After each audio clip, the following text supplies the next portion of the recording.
What's going on, everybody? It's Paranormal Riffles again, aka Ray, and welcome to Abandoned Legacies episode 11. In this episode, I am going to be discussing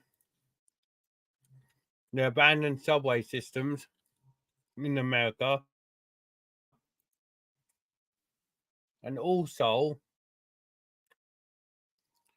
the systems in the underground tunnel systems in America that hold some incredible finds from business complexes to like hidden catacombs and all that good stuff.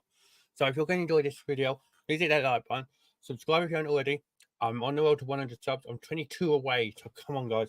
One big push needed from all of you, and I would appreciate it. So let's go. Right. So without further ado, let's crack on with this episode.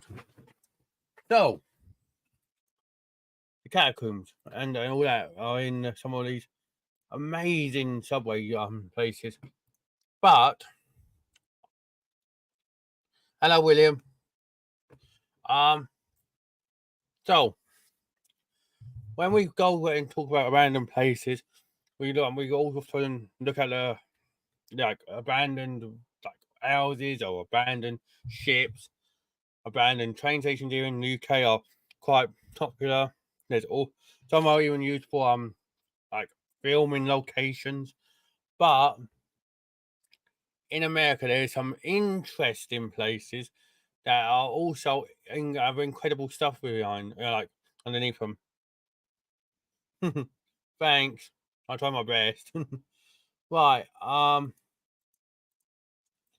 So I'll start off with the incredible finds, and then I'll leave the abandoned ones to after.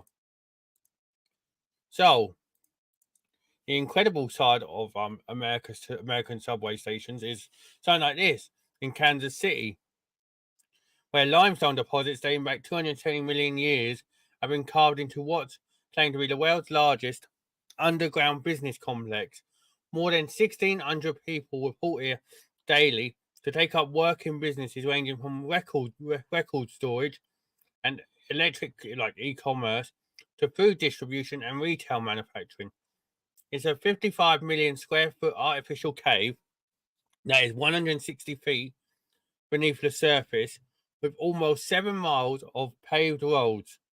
The temperature here is a cool 65 to 70 degrees all year round. There's a video here, obviously,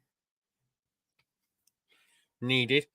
If you want to go watch it, but judging by the thumbnail, that is incredible. You know?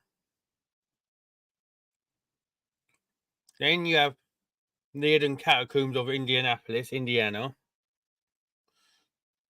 Look. City Market is extremely popular, with thousands of people visiting here every day. Underneath, though, are the catacombs with dirt floors and multiple columns. It formed the basement of Tomlinson Hall, constructed in the 1880s.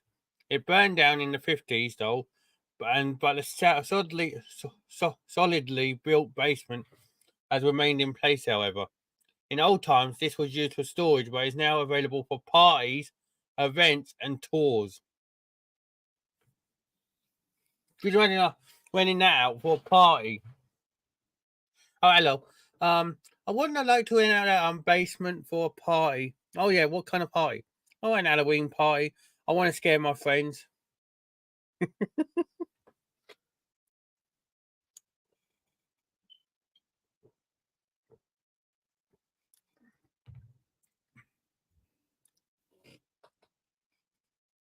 That's crazy.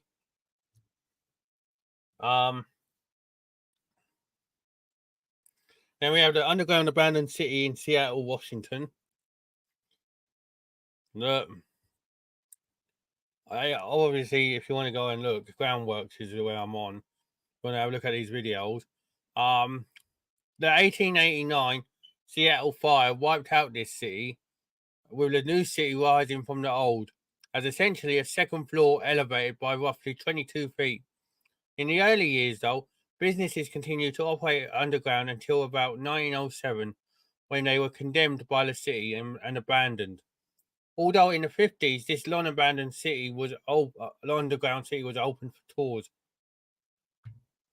I'd love to have a tour of that.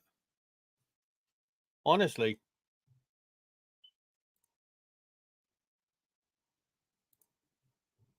that would be actually pretty cool. I just see a bit of history like that, you know. Then you have the shops and restaurants in old Dallas, Texas. Yeah. There's a complete tunnel system under downtown Dallas. The original goal here was when they were built in the early 1970s was to connect downtown buildings, complete with shops and restaurants. This is a great way to beat the Dallas summer heat. Today, some shops and restaurants remain, but several tunnels have been closed.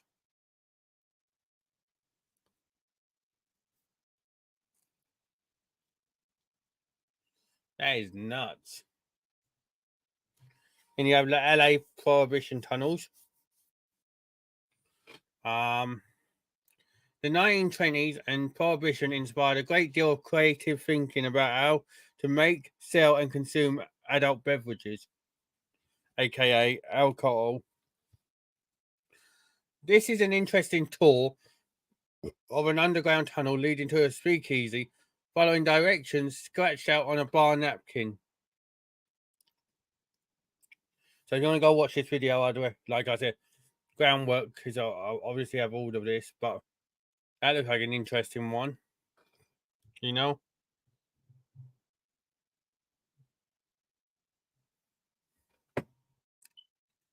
Then you have Colorado State Capitol tunnels,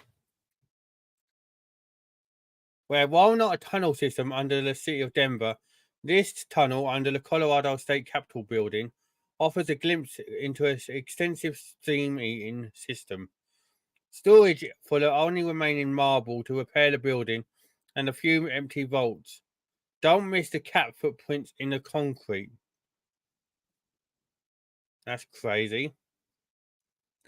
And you have the 7 miles of tunnels that are underneath Houston, Texas. Um, Starting more than 80 years ago as a way to connect just two buildings, it now covers over 7 miles under downtown. It's very convenient when you consider Houston weather, hot and hotter. That's crazy. And you have the New York subterranean world, the secret infrastructure beneath New York. This is one of our favourites. Well, one of Groundworks' favourites. Chronicling the full range of underground tunnels in Manhattan up to 800 feet deep. Well, when you've got the Ninja Turtles under there, of course it's going to be your favourite. Joking. But it includes water mains, utilities, along with over 840 miles of subway tracks and 472 stations. At 4 feet deep are a series of pneumatic mail tubes. Built in 1897, they were used to transport letters between 23 post offices up until the 1950s. Also watch for the ship found at 15 feet that dates back to the 1600s.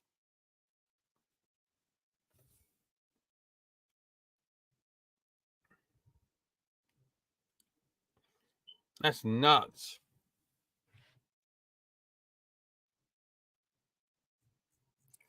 So that's what they're you know,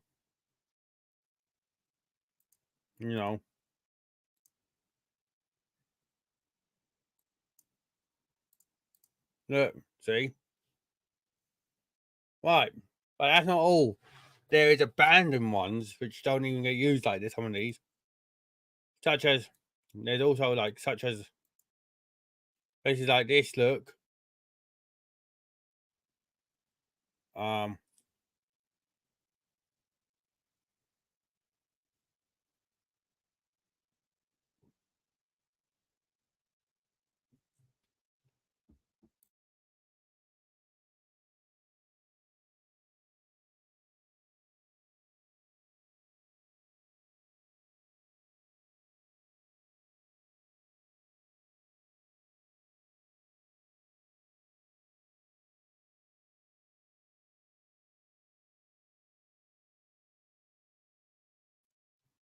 Right.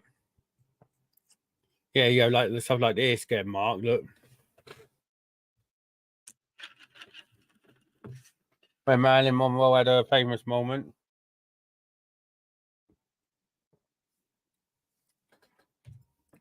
See?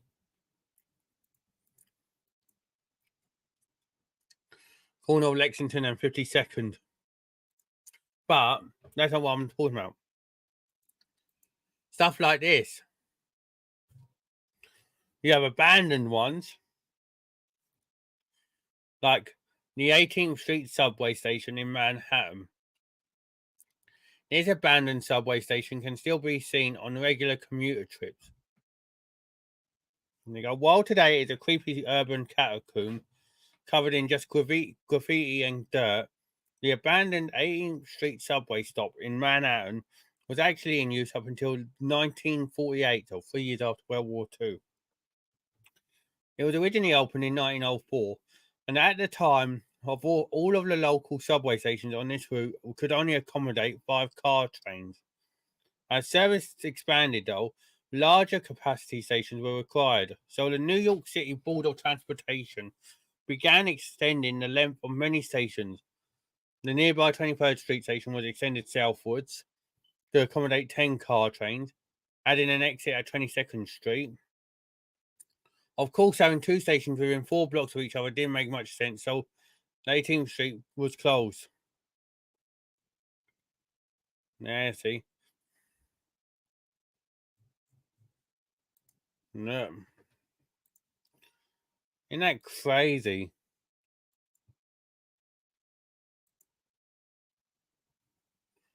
Look at that.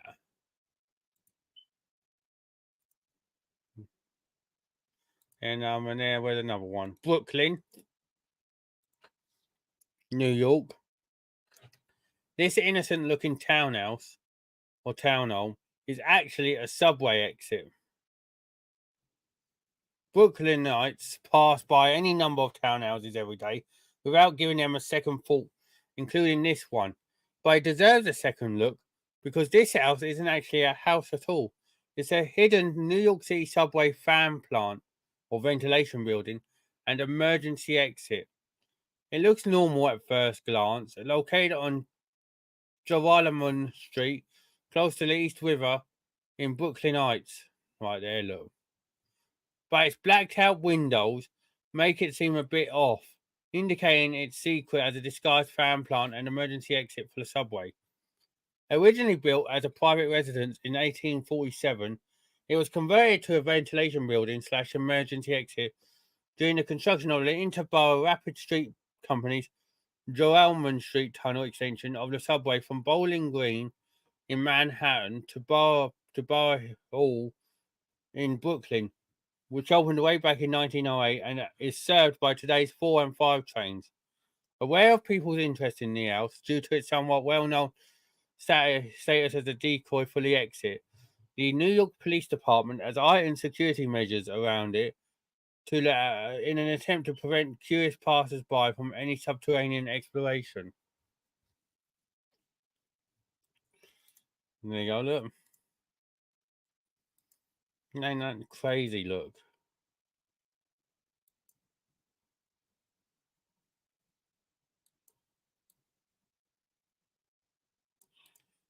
That's crazy.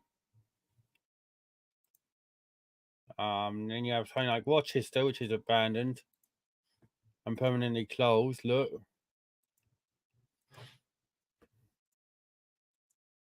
Rochester, New York.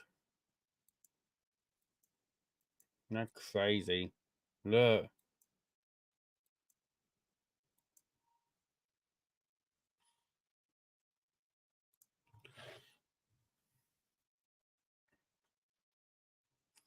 it was last updated in April 2020.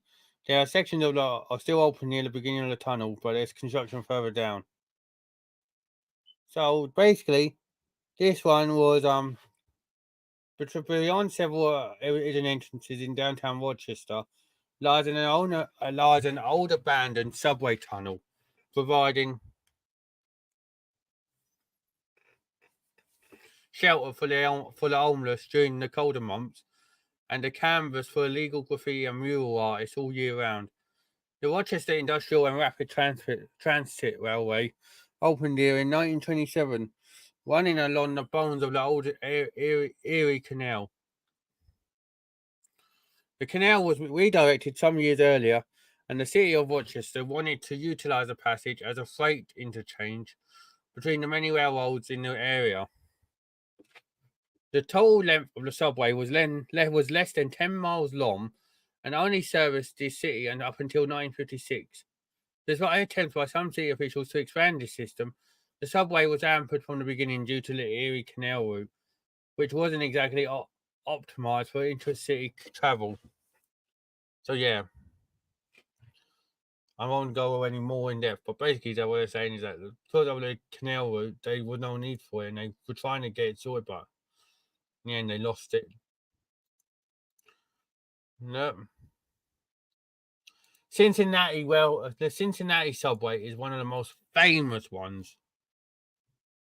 Now you can, one of the most famous, you know.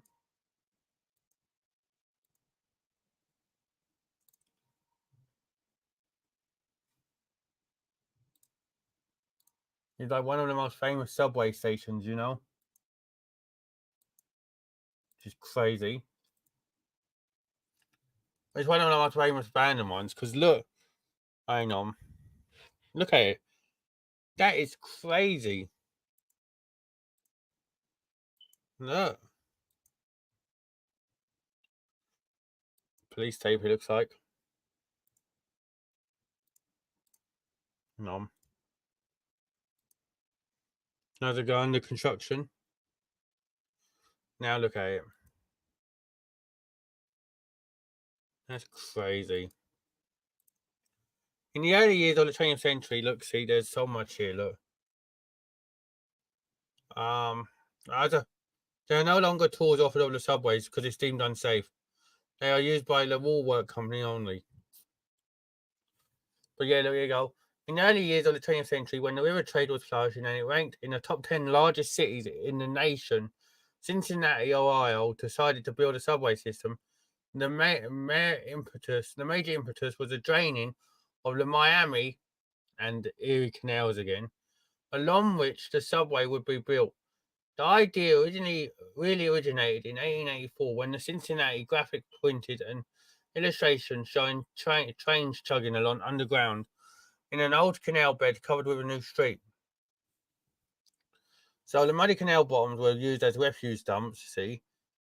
Since the Miami and Erie cut right through the heart of the city, it was a particular eyesore in Cincinnati.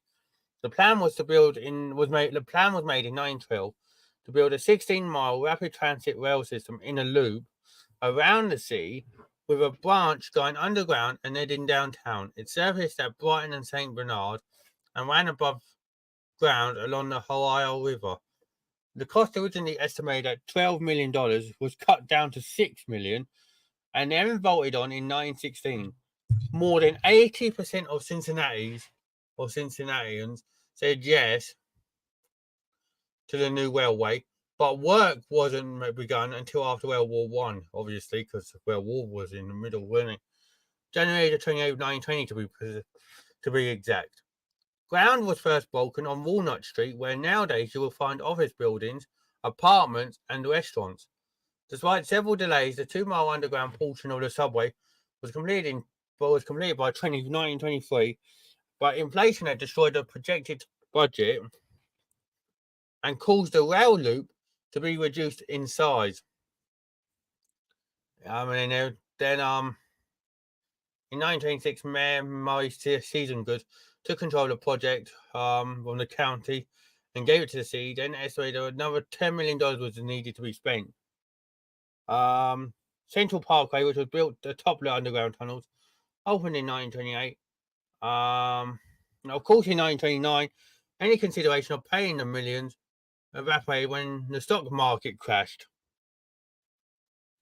Obviously, that all fucking happened, didn't it? And the country plunged into the dark depths of the Great Depression. Proposals came and went in the 1930s, but none were implemented. One idea was to run trolleys through the tunnels, but the trolley cars were too long for the subway bends.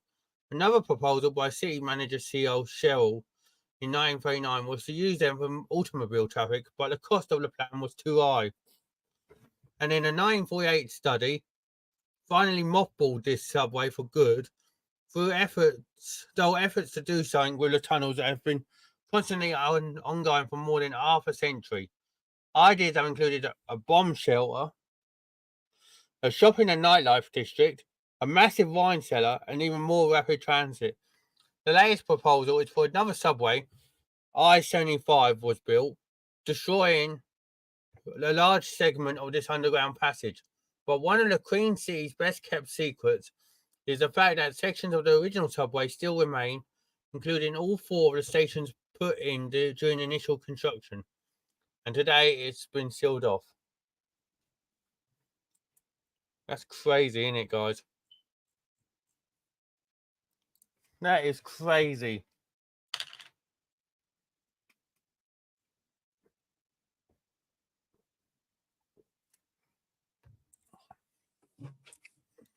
Then we have Staten Island, New York,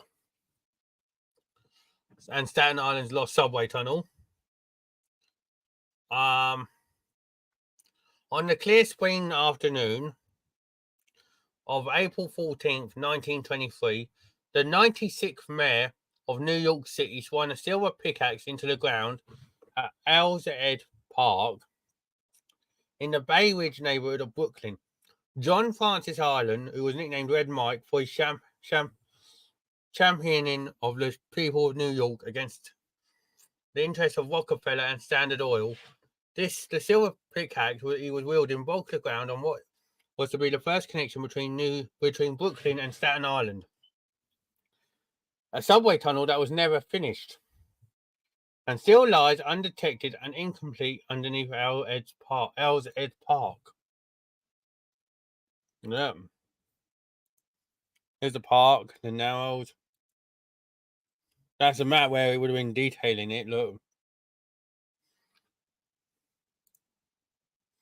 Staten Island from Owl's Edge Park over there in the distance. Look. There you go. The map depicts from 1912 depicts a plan of the New York City subway, but with a startling addition, a subway line of the Brooklyn Manhattan Transit Company that had a train line leaving the 4th Avenue line, turning left at 67th Street, heading under Owl's Head Park, underneath the Verrazano Narrows, to connect with the Staten Island railway system. The underwater subway line never ever came to fruition, though, but work was begun in 1923 on the Brooklyn end after Mayor Ireland, ceremoniously broke ground on the shaft head in Owl's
You see what I mean, though? It's crazy. So basically, Bad was there. If you never heard me. Then you had Lloyd's, the largest Brooklyn department store at the time, in 1887, which was unbounded at Fulton and Livingston, and Elm and Bond. It was one of the first stores ever to install electric lights, telephones, elevators, and even escalators. And there was an underground entrance in this very subway station, which had took you right up to the store. But the particular, and then Michael Jackson was obviously, they wanted to name the councilwoman. Look, the councilwoman for New York, Letitia James, when he passed away in 2009, Michael Jackson wanted to have the station partly renamed in his honor because of him filming Bad there. No, never happened, sadly. But the £200,000 a year that Barclays offered to pay the MTA to rename the Atlantic Pacific subway station happened, and yeah, you could have that for the money. But yeah, Crocodile Dundee with Paul Hogan and Linda Kowalski was filmed there. The Warriors, The Taking of Pelham 1, 2, 3, and Bad was all filmed in this station, which is crazy. But remember clearly, it's crazy, isn't it? How all this, And you have like other ones. You have the side of the beach pneumatic subway in New York. No, I won't say much more like on others, but I'll let you go and look. But look, you have all that. Look, it's crazy. Then you have West 8th Street, New York Aquarium subway station. In Brooklyn. Look at that.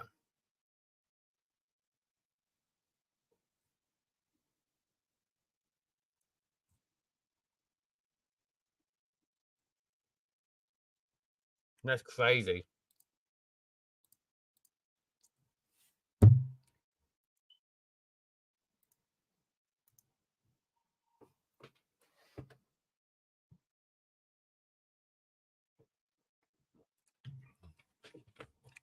Honestly, though, and there's one in London, obviously, but honestly, it is crazy. You know,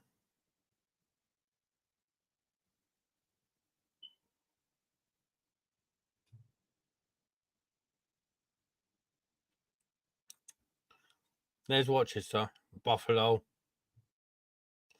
but it's not actually really crazy, though, isn't it? Look, you can get into Canada from Buffalo as well. You see, it's all crazy nowadays. But I recommend going to read up on some of this, even that Staten Island one. Look, the sidewalk subway map. Plot your trip through the city on the sidewalk. Look.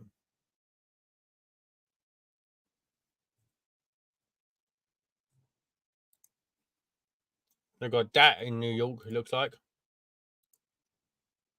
Just crazy. Yeah, New York, yeah. In Soho. No, it's crazy. So, what have you learned? Basically, some of the cities in America have phenomenal, like, places underneath.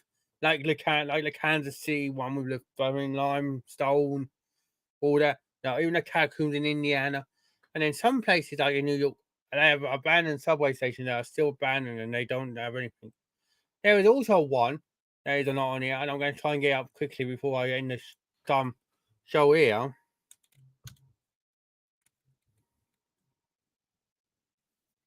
Da, da, da, da. Let's see. It's in the Huffington Post. I'll see if they've got it, but these are what I've got crazy underground tunnel systems. Right. There you go. There's Boston, look. No surprise here, but Boston has abandoned subway tunnels, and they're the oldest in the country. Many of the passageways are sealed, and they often lead to forgotten relics, such as the Scully Understation and the former underground rapid transit yard at Harvard. Yeah, Harvard University, if anyone knows. Other interesting treasures here found in the depths include mosaic tiled station sign, rusty tracks, and an old connection that linked Boyston Street to the South End. Totally useful.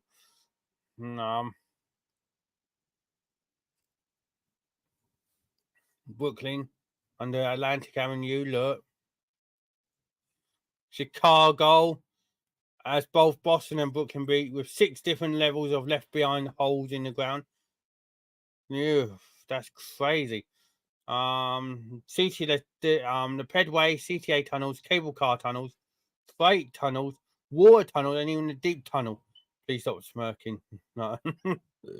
I didn't even think of that until you just said it. The deep tunnel. The cable car tunnels predate the L, are 60 feet below ground, and mostly went unused after the city switched to elevated trains to get over drawbridges about 1906. The deep tunnel, or tunnel and reservoir plan, heads down 350 feet, that is deep, and essentially there to accommodate excess rainwater runoff. The freight trains, unique to Chicago, were designed for tiny trains and were used to transport coal and freight between prominent buildings within the loop, such as City Hall or the Merchandise Mart. Yeah, and there's a more like Chicago secrets here. We'll go in and when they look. Dallas, Detroit, look. Detroit loves its booze. Yeah, stores. And it's perfectly logical that many of Morris City's speakeasies had escape tunnels. During that stupid time when booze was illegal, yeah, 1920s, one notable example is Tommy's on 3rd Street. Their secret passageway leads to Fort Street Presbyterian Church, which is across the street, and was also likely part of the Underground Railroad. Of course, though, it served Tommy's well during Prohibition, as the Purple Gang kept the neighborhood stocked with bathtub gin. More Indianapolis. But yeah, that ain't got it. But yeah, there's one in New York, which is crazy. Is it on here? The travel? Yeah. City Hall Station. Look at how bloody lovely that looks. No offense. That is underground still. City Hall Station, also known as the City Hall Loop, is an abandoned subway station in New York, US. It was part of the original line of the Interborough Rapid Transit Company, which opened on October the 27th, 1904, I should say, not 1920, and served as the southern terminus of the line. However, though, the station's unique design proved problematic for the longer subway cars that were introduced later. So as a result, it was closed to regular passenger service on New Year's Eve 1945. You can go down there for $50 a person, but that's just bloody beautiful, isn't it? Look at the architecture there. That's when you knew that the councils and that just didn't give a fuck. Down today, you'd have them like bog standard, like, let's not make them unique, let's just make them bog standard. I mean, back then they were like, oh, it's New York, so let's make it a bit vibrant for people. Let's put in a bit of design and deco, and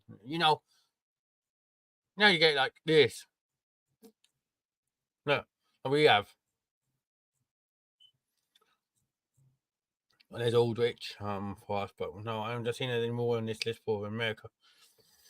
And the Pacific Electric Subway Terminal. That gives them another one. That closed in 1955. Worth Street Station in New York is another one. This is an abandoned subway station located in Lower Manhattan. It was part of the original subway station that was opened on the same time as that top as that picture I just showed you, on October 27th, 1904. This station served as an intermediate stop between Brooklyn Bridge and Canal Street stations. Despite its initial usage, Worth Street experienced low ridership over the years that followed. Additionally, its proximity to nearby stations, particularly Canal Street, contributed to its diminished importance as a transit hub. As a result, Worth Street was closed to passenger service on April 26, 1962. After its closure, the station remained abandoned and out of service. The platforms and tracks were left intact, but no longer served trains or passengers. While the station is no longer accessible to the public, occasional glimpses of the disused station can be seen commuting between Brooklyn Bridge and Canal Street.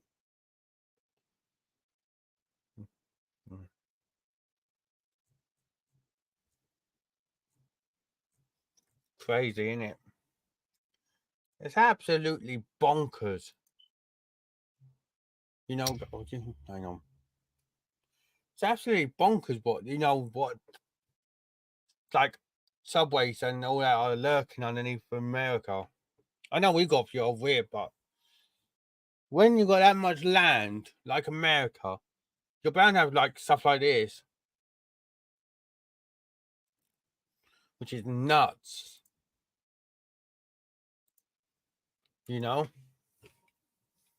Anyways, I'm going to leave this video here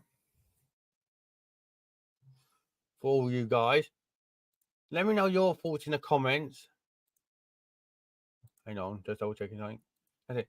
Yeah, I'm going to leave this video here. Let me know what your thoughts are in the comments. Like the video as always. Subscribe if you haven't already. Let's get that push going to 100 subs. Come on. I'll be back on in a minute with some gaming. So don't go anywhere. Or join me if you do. Thank you again so much for watching.